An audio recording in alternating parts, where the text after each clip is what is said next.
In July 1946, Hungary experienced something that has never been matched in recorded history. Prices doubled every 15 hours.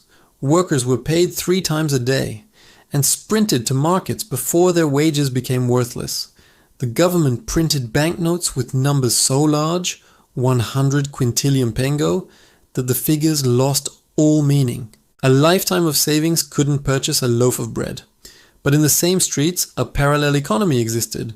Small gold coins changed hands quietly. A single ducat, weighing just 3.5 grams, could feed a family for a month. The paper had failed. The gold had not. This pattern has repeated across centuries and continents. Rome, France, Germany, Argentina, Zimbabwe. The currencies change. The governments change. The outcome never does. 5 assets have survived every collapse in history. When the next one arrives, what will you be holding? In the year 241 AD, a Roman soldier received his monthly wages in silver denarii, the same currency his grandfather had trusted, the same coins that had held their value for nearly 3 centuries. He didn't know he was holding a dying currency. When the denarius was first minted under Emperor Augustus, it contained 95% pure silver. By the time that soldier received his pay, the silver content had fallen to 40%. 50 years later, it would contain barely 0.5%, the rest copper and base metals. The emperors had quietly diluted the money supply for generations, shaving silver here, adding copper there. Most Romans never noticed. The coins still looked the same. They still spent the same, but prices crept upward. A loaf of bread that cost 1 denarius in his grandfather's time now cost 3. Romans blamed greedy merchants, bad harvests, barbarians at the borders. They never blamed the coin in their hand. This is how every collapse begins. Not with an announcement, not with a single dramatic event, but with slow, invisible erosion that most people don't recognize until it's far too late. The destruction follows a predictable 4-phase sequence. Phase 1. Denial. Early warning signs appear but are dismissed. Prices rise, but experts explain it away. Debt accumulates, but it's called investment. The currency weakens, but officials insist it's temporary. Most people notice nothing wrong.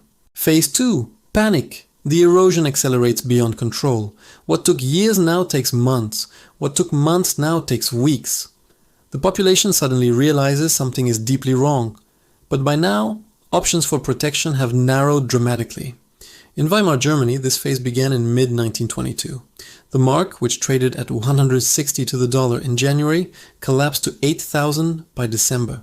Prices changed daily, then hourly.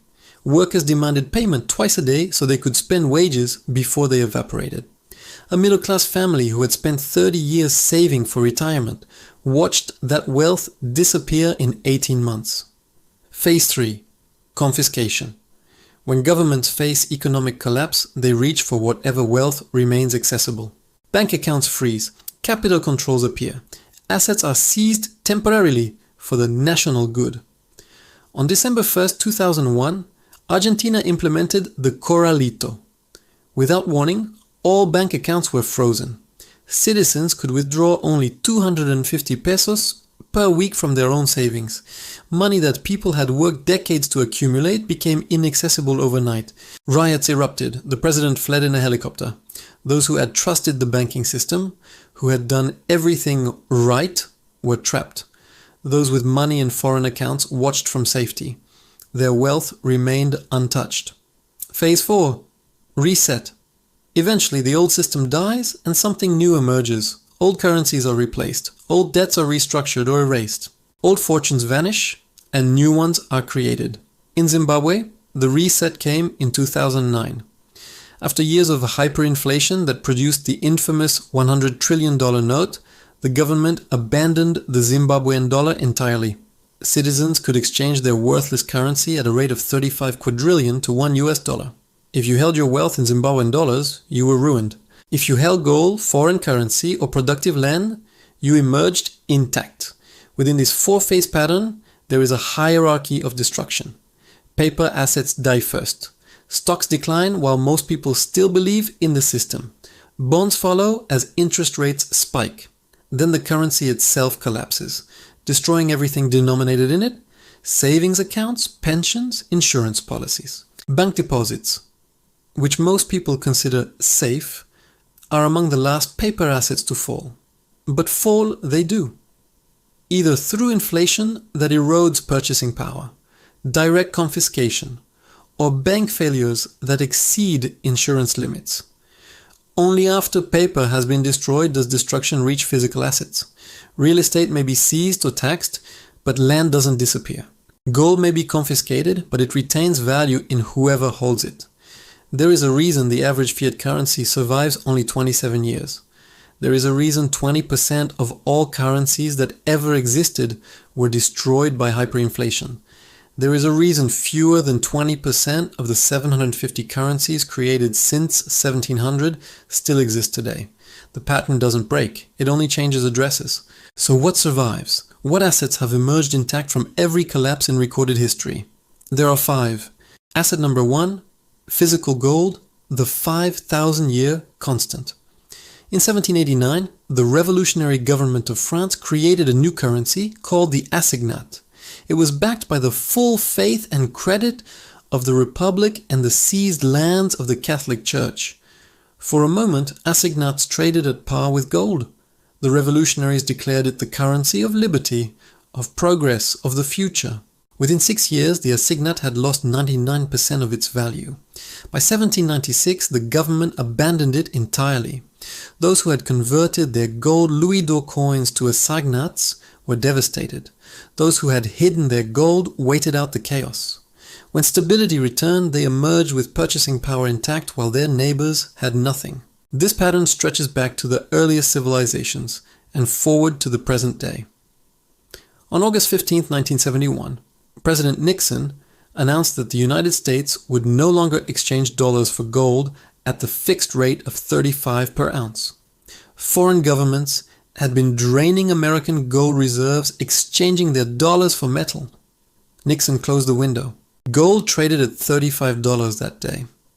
By 1980, it reached $850. Those who understood what Nixon's announcement truly meant, the severing of the last link between paper money and physical reality, multiplied their wealth by more than 20 times.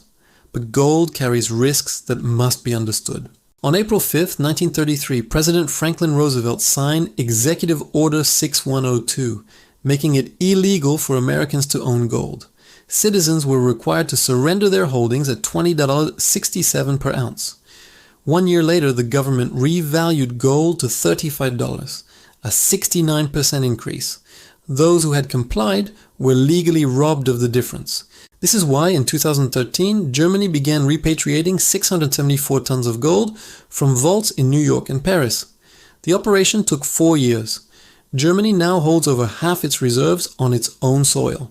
They remember 1933, they are not taking chances. For collapse protection, gold requires 3 principles. Physical possession only, paper gold is still paper. Geographic diversification, never store it all in one country, and generational thinking. Gold is not a trade. It's a multi-generational store of value. But gold has a limitation. You cannot eat it, you cannot live in it.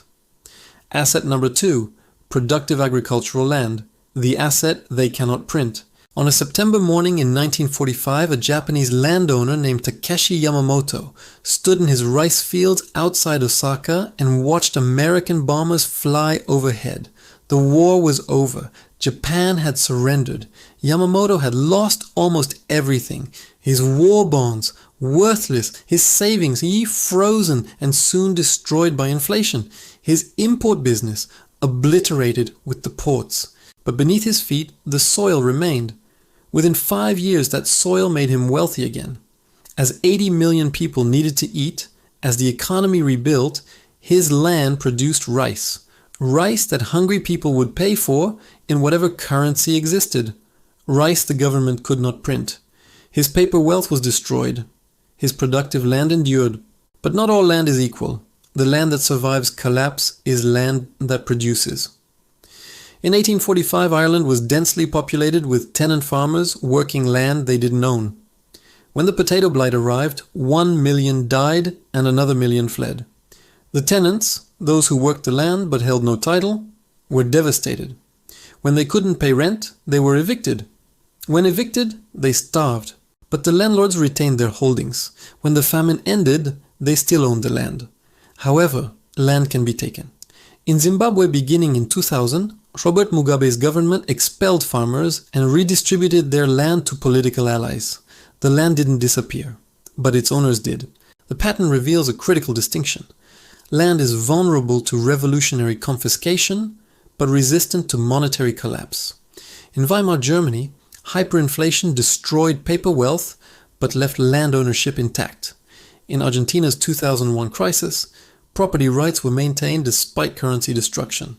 Jurisdiction matters enormously. Dutch farmland has appreciated in real terms over 4 centuries, surviving wars, occupations, and multiple currency changes. Property rights, once established for generations, become self-reinforcing. For collapse-resistant land, 4 criteria apply: productive capacity, water access, jurisdictional stability, and physical accessibility. Asset number 3. Stable foreign currency, the escape hatch. In the winter of 1923, while Germans converted their marks to furniture and pianos, anything tangible, a factory owner named Heinrich Braun did something different. Each week, he quietly exchanged a portion of his earnings for Swiss francs. By November, the mark required 4.2 trillion to buy $1. Lifetime savings were annihilated overnight. But Braun's Swiss francs retained their value. When the new Rentenmark replaced the worthless paper mark, he converted his Swiss holdings back. He bought distressed properties at fractions of former values. He emerged wealthier than before. His neighbors never recovered. This is the power of stable foreign currency during domestic collapse. It creates an exit when all other exits have closed. Lebanon provided a brutal modern lesson. Starting in 2019, the Lebanese pound lost over 95% of its value. Citizens with dollar accounts at Lebanese banks assumed they were protected. They were wrong. Banks imposed arbitrary limits. Dollars deposited could only be withdrawn as pounds at artificial rates, representing a fraction of true value. A depositor with $100,000 might access only $5,000 of purchasing power. The lesson: location matters as much as the currency itself. A dollar in a Lebanese bank was not the same as a dollar in Zurich. Ecuador took the ultimate step after its own currency collapse, abandoning the domestic currency entirely and adopting the US dollar as legal tender. The government acknowledged what citizens already knew. It could not be trusted with monetary authority. The Singapore dollar offers refuge in Asia. Strict monetary discipline, massive reserves, institutional stability. It has strengthened against virtually every major currency for half a century. The currency hierarchy during collapse, local currency at the bottom held only for daily transactions. Foreign currency in domestic banks above that. Foreign currency in foreign banks higher still. Physical foreign cash at the apex, requiring no permission, no transfer, no functioning system. Asset number 4. Transferable skills. The asset that crosses every border. On August 4th, 1972, Uganda's President Idi Amin ordered all Asians expelled within 90 days. 80,000 people, families who had lived there for generations, were forced out.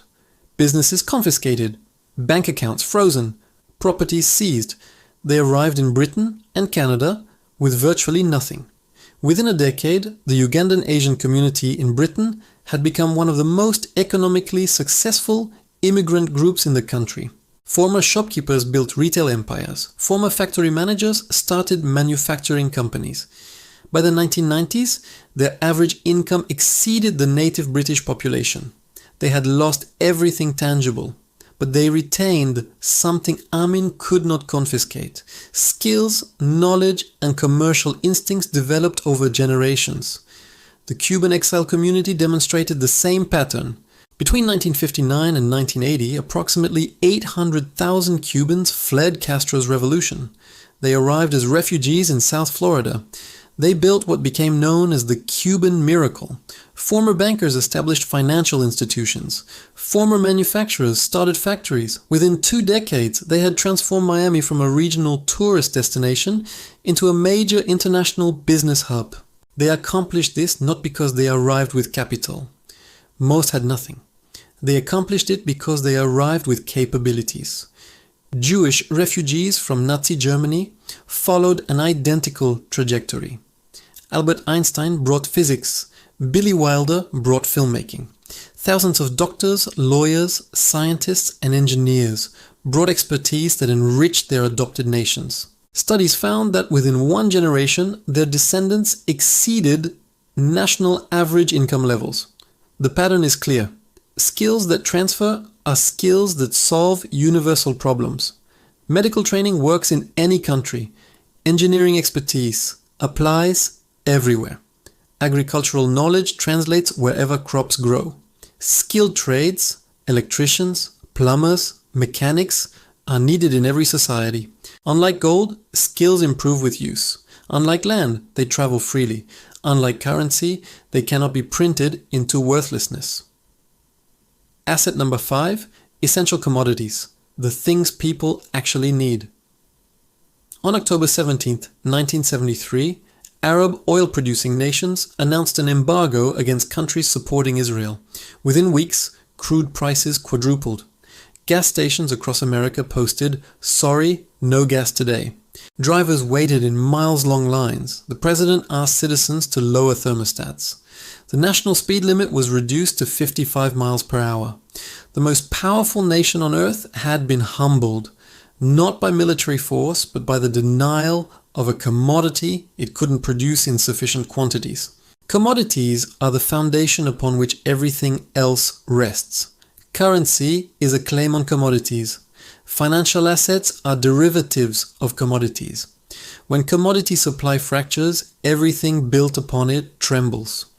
In the aftermath of the Soviet collapse, a strange economy emerged. The ruble was worthless, bank accounts were frozen, the formal economy had ceased functioning. But people still needed to eat, travel, and heat their homes. Into this vacuum stepped an informal currency, cigarettes. Packs of Marlboros became units of exchange across the former Soviet bloc. Their value was stable, far more stable than any government currency. A doctor might accept 2 cartons for a consultation. A mechanic might charge 5 packs for a repair, but not all commodity exposure is equal. Venezuela possesses the largest proven oil reserves on earth. By every measure of resource wealth, it should be among the richest nations. Instead, by 2019, the average Venezuelan had lost 24 pounds due to food shortages. The nation with the most oil sat in darkness during blackouts lasting days. Possessing commodities is not the same as benefiting from them. Venezuela's oil required investment and expertise to extract. After the government drove out foreign partners, production collapsed. The commodity existed beneath the soil. The capacity to transform it into wealth had been destroyed. 4 commodity categories matter when systems fail. Water and food for immediate survival. Energy for heat. Transportation and power. Medicine when healthcare systems collapse. And trade goods. Alcohol, tobacco, batteries that historically emerge as informal currencies. The wealthy have always understood this. Their estates include not just financial assets, but productive capacity. Farms, timber, livestock, wells. They are rich in the things that currency is supposed to buy. There is a chart that circulates among institutional investors. One most retail investors will never see. It tracks US government debt relative to economic output over 120 years. For most of that timeline, the ratio fluctuated between 30% and 60%. Wars caused temporary spikes, World War I, World War II, but each spike was followed by decline as growth outpaced debt. Then the line began to climb. In 1980, US debt to GDP stood at 31%. By 2000, it reached 55%. By 2020, it crossed 130%, a level previously reached only at the peak of World War II when America was fighting fascism on 2 fronts. But here is what makes today different. After World War II, the ratio declined for 35 consecutive years. Today, it is still climbing. Every projection shows it continuing to climb.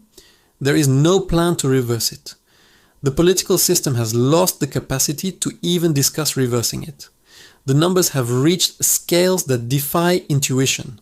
The US national debt exceeds $34 trillion. Interest payments alone now consume over $870 billion annually, more than the entire defense budget. This money builds nothing. It educates no one. It simply services debt accumulated by previous spending. And interest rates have risen. Each percentage point increase adds approximately $300 billion in annual interest expense. The debt is growing. The cost of carrying that debt is growing faster. Beneath the banking system, a vulnerability has emerged that few understand. When interest rates rose in 2022, banks holding long-term bonds found those assets worth far less than they had paid. These losses were unrealized, not yet reported as real. But they were real. By mid-2024, unrealized losses in the US banking system exceeded $620 billion. 3 regional banks discovered what happens when confidence cracks. Silicon Valley Bank, Signature Bank, and First Republic failed within weeks of each other in 2023, the second, third, and fourth largest bank failures in American history. The response was telling. Regulators announced all depositors would be protected, even those far exceeding insurance limits. The message was clear. The system cannot withstand significant failures. It will be backstopped at any cost. But backstopping has a cost. That cost is paid in the purchasing power of the currency. Foreign observers have noticed. The BRICS nations, Brazil, Russia, India, China, South Africa, representing 40% of global population, are actively discussing alternatives to dollar dependence. China has reduced treasury holdings for over a decade. Russia, after Western sanctions, froze its reserves, accelerated its shift toward gold and yuan. Saudi Arabia, the linchpin of the petrodollar since 1974, has discussed accepting yuan for oil. These shifts are gradual. The dollar won't be replaced next year, but the direction is unmistakable. And then there is the behavior of central banks themselves. In 2022 and 2023, central banks purchased gold at the fastest pace since 1967. China added over 200 tons to official reserves. Poland, Singapore, Turkey, and India all increased holdings significantly. When the institutions responsible for managing currency systems quietly diversify into metal, it suggests concerns their public statements do not acknowledge. The wealthy have noticed too. Applications for second passports, citizenship purchased through foreign investment, have reached record levels. The families with most to lose are acquiring exit options, property in Portugal, citizenship in Malta, residency in Singapore. Agricultural land purchases by institutional investors have accelerated. Bill Gates has become America's largest private farmland owner, with holdings exceeding 270,000 acres. Sovereign wealth funds have increased acquisitions. Those with long horizons are converting financial assets into productive land. None of this guarantees imminent collapse. The US economy remains the world's largest. The dollar remains indispensable to global trade. But the warning signs that preceded every previous collapse are present. The debt levels, the currency pressures, the foreign loss of confidence, the behavior of insiders. The question is not whether these patterns exist. They do. The question is what you will do about them.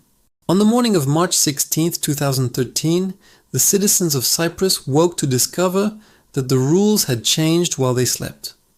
Overnight, the government, under pressure from the European Central Bank, announced a stability levy on all bank deposits. Accounts below $100,000 would lose 6.75%. Accounts above that threshold would lose 9.9%. The money would be taken directly. No withdrawal, no appeal, no recourse. Banks remained closed for nearly 2 weeks. ATMs emptied within hours. Citizens stood in lines, desperately trying to access money that was no longer entirely theirs. When banks reopened, accounts above $100,000 at the largest institution had lost 47.5%. Not through inflation, not through bad investments, through direct government confiscation. The term was bail-in. Rather than taxpayers rescuing failed banks, depositors would bear the losses. Your savings were no longer your savings. They were a loan to the bank, a loan that could be seized when the bank's survival required it. Cyprus was not an anomaly. It was a template. European regulators subsequently enshrined bail-in provisions into law across the Eurozone. The Bank of England adopted similar frameworks. The principle was established. In the next crisis, depositors will pay. 5 years earlier, Iceland demonstrated what happens when an entire banking system fails. In October 2008, Iceland's three largest banks collapsed within a single week. Their combined assets were 10 times the country's GDP. The government couldn't bail them out. The numbers were too large. The krona lost half its value. Capital controls were imposed for 8 years. Icelanders who kept savings in domestic banks, in domestic currency, watched purchasing power evaporate. Those who maintained accounts in foreign currencies in foreign jurisdictions preserved what their neighbors lost. Iceland recovered, but recovery took nearly a decade. Those who hadn't prepared spent that decade rebuilding from nothing. In 2011, customers of MF Global learned an even harsher lesson.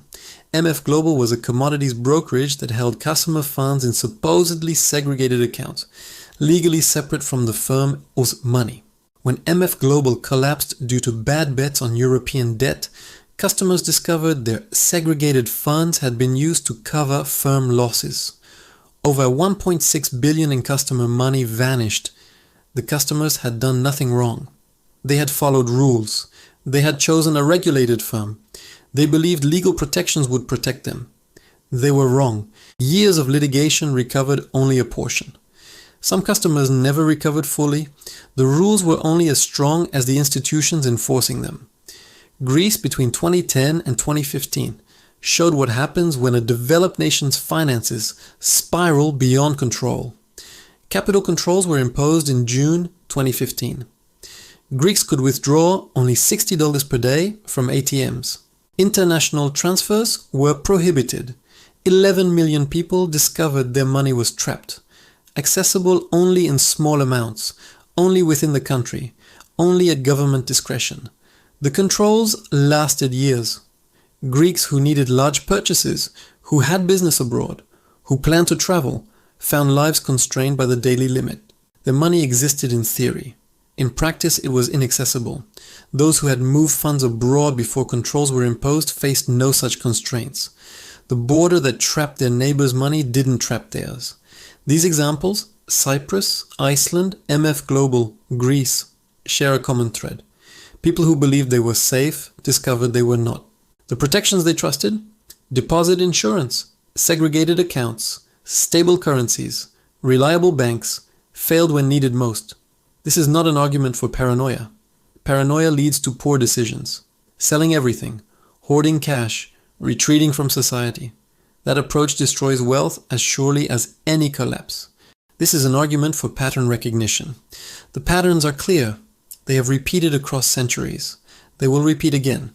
The only question is whether you will be positioned among those who preserve wealth through disruption, or among those who lose it. The 5 assets we have examined: physical gold, productive land, stable foreign currency, transferable skills, essential commodities, are not speculative bets. They are not predictions of imminent doom. They are recognition of what has survived when other things have not. For those seeking to apply these patterns, a framework emerges from the historical record. Physical gold representing 10% to 20% of net worth, held in physical form, diversified across jurisdictions, not paper gold, not ETFs. Metal you can touch, stored where governments cannot easily reach. This is not investment in the traditional sense. It is insurance. Insurance that has paid out in every major monetary crisis for 5,000 years. Productive land, acquired for the long term, capable of generating income through agriculture or other tangible production. Land in jurisdictions with centuries of property rights protection. Land with water access. Land you can reach and manage, not speculation. Productive capacity, stable foreign currency, held outside the domestic banking system, in jurisdictions with strong rule of law. Swiss francs in Zurich, Singapore dollars in Singapore, physical US dollars for immediate accessibility. Not all savings, but enough to provide options when domestic accounts freeze. Transferable skills, developed continuously, applicable across borders and political systems. Medical training, engineering expertise, agricultural knowledge, skilled trades. These investments pay dividends throughout life and become invaluable during disruption. Skills cannot be confiscated. They appreciate with use, essential commodities, either through direct stockpiling or ownership of productive capacity. Food security, energy access, basic medical supplies, items that retain value when financial systems fail. The proportions shift based on circumstances. A young professional might weight skills heavily and physical assets lightly. A retiree might reverse that emphasis. A family with children might prioritize land and security. But the framework itself, diversification across asset types that have historically survived collapse, applies universally. There is a difference between this approach and doomsday prepping. The prepper builds a bunker and waits for the end. The pattern recognition investor builds resilience and continues living. The bunker mentality paralyzes. The resilience mentality empowers. The goal is not to predict collapse. Prediction is impossible. The goal is to be positioned so that collapse, if it comes, does not destroy you. So that your children inherit not worthless paper, but durable wealth. This is what the old families understood. Families that maintain wealth across centuries, while empires rose and fell around them. They didn't time markets. They didn't predict wars. They held assets that survived regardless of what happened. They thought in generations, not quarters.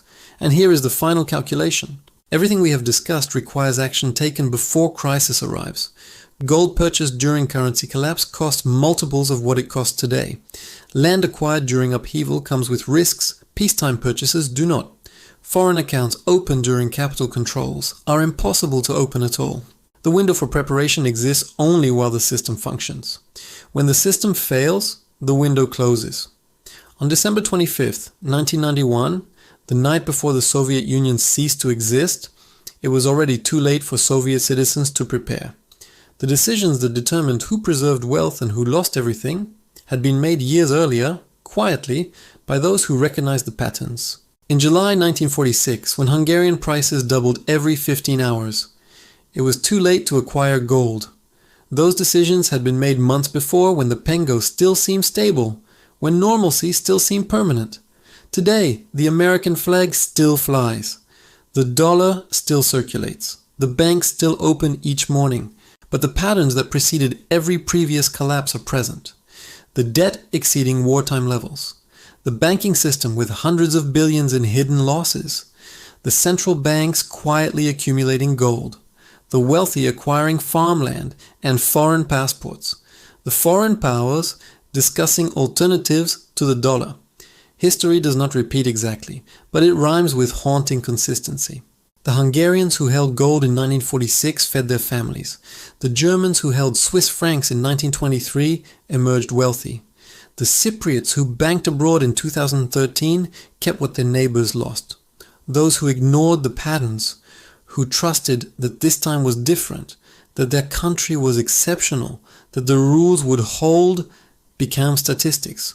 The choice is yours, but the window will not stay open forever.